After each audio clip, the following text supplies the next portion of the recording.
Once upon a time, an old man and an old woman lived in a village deep in the mountains.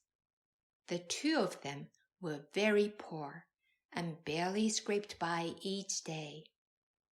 One New Year's Eve, the old man sighed and said, "Ah, tomorrow is a new year.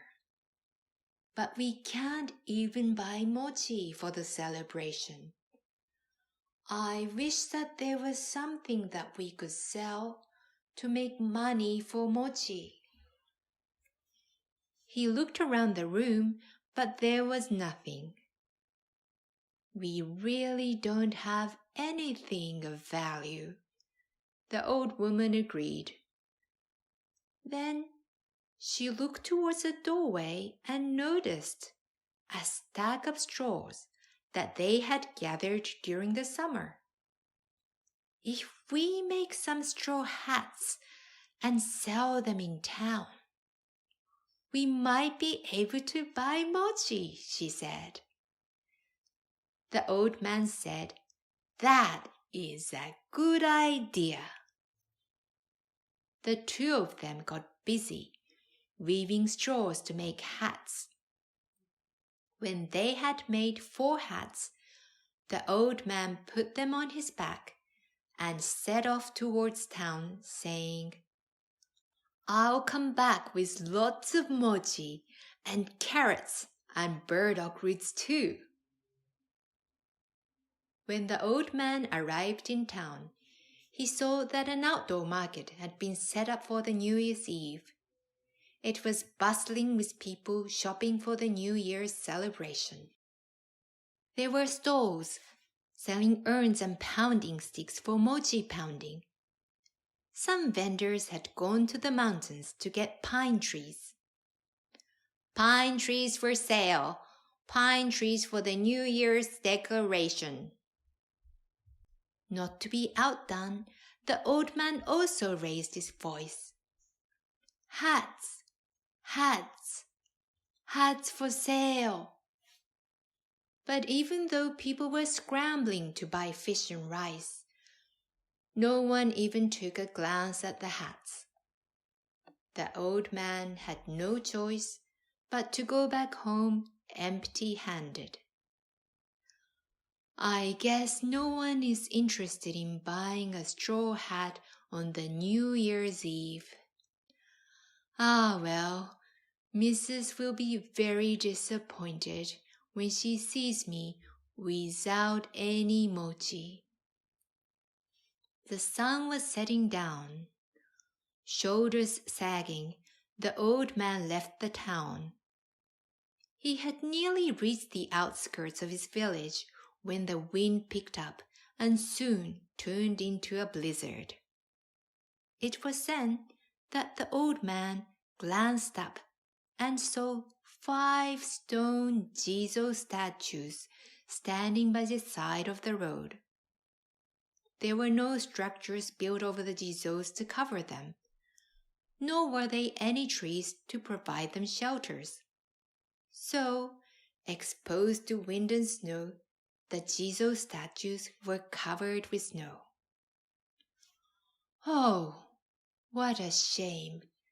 You must be so cold. Jizos, thank you for protecting us from harm this year." The old man brushed off snow that had piled up on the head of Jizos. "Oh, I know. Please use these hats." The old man began to place the straw hats on the Jizo. But there were 5 Jizo statues and only 4 hats. The old man was 1 hat short. "I hope you don't mind using my old headcloth." The old man took off the cloth that had covered his head.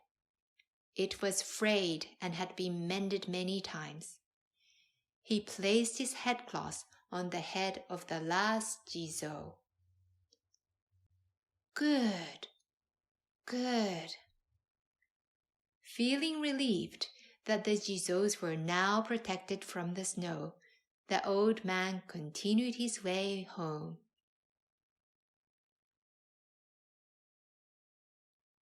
The old woman had a warm fire ready for the old man.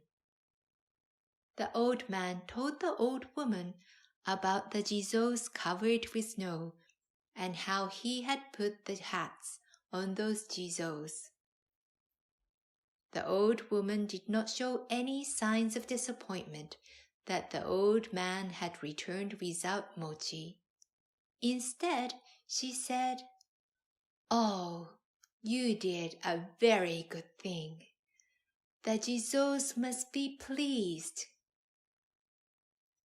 That evening, there was no feast for New Year's Eve for the couple. They tried to satisfy their hunger with some pickles and boiled water. Later, in middle of the night, the couple woke up to the sound of a sled being pulled over the snow and voices chanting, "Joyasa no Joyasa." The chanting drew near and near, and then stopped in front of the couple's house. They heard big thuds, as if things were being unloaded from the sled. Then the chanting started again.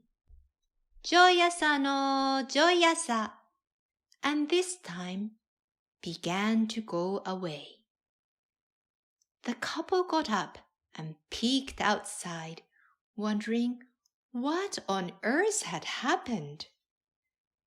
They saw 4 Jizos with straw hats on their heads and 1 Jizo with a headcloth. They were turning back to where they came from. Underneath the eaves, there was a big stack of rice bales, mochi, fish, sake, vegetables, and New Year's decoration. And so, the old man and the old woman were able to have a wonderful New Year's celebration. The end.